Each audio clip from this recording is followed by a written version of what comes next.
हम छी संगीता झा, सबगोटे के सादर प्रणाम करे छी। हम अपना गीत सने एकटा सुंदर सनक राम जन्म के बधैया ल क उपस्थित छी, जकर रचना केने छथि आदरणीय श्री दिनेश झा जी माधव। तो माधव जी अहाँ के विशेष धन्यवाद। आशा करे छी नीक लागत अहाँके। गोर लगै छी। अनहद बाजत बधैया हो रामा, अवध अंगनमा अनहद बाजत बजनमा हो रामा, अवध अंगनमा अवध अंगनमा हो दशरथ भवनमा, अवध अंगनमा हो दशरथ भवनमा, कौशल्या के जनम ललनमा हो रामा, चैत महीनमा कौशल्या के जनम ललनमा हो रामा, चैत महीनमा अनहद बाजत बजनमा हो रामा, अवध अंगनमा। नवमी चैत दीना पखरे इजोरिया, लेलनि जन्म हरि ठीक दुपहरिया, नवमी चैत दिन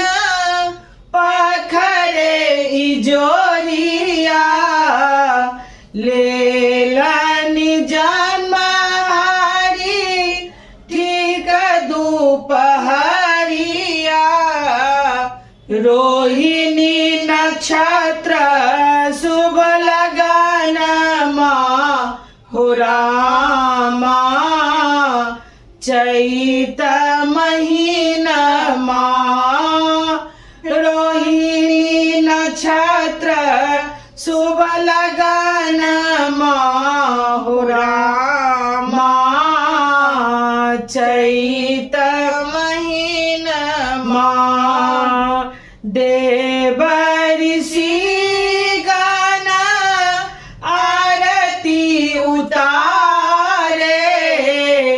पंडित पुरोहित मिली वेद उचारे, देव ऋषि गण आरती उतारे, पंडित पुरोहित मिली वेद उचारे, नभ सांबर से सुमनमा हो रामा, चैत महीनमा नभ सांबर से सुमनमा हो रामा, चैत महीनमा नगर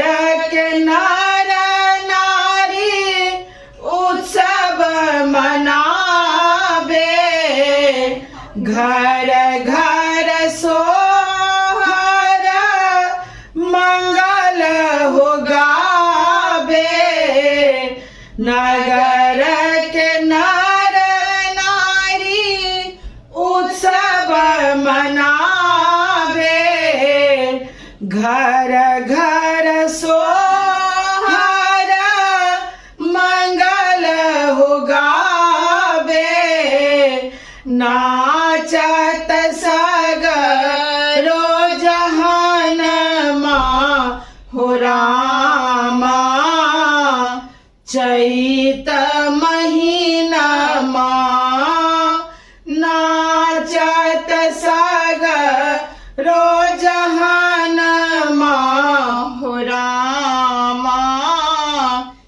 चैत महीनमा माधव कवि छवि प्रभु के निहारे भव फंदन सो करू है किनारे माधव कवि छवि प्रभु के निहारे भव फंदन सो करू है किनारे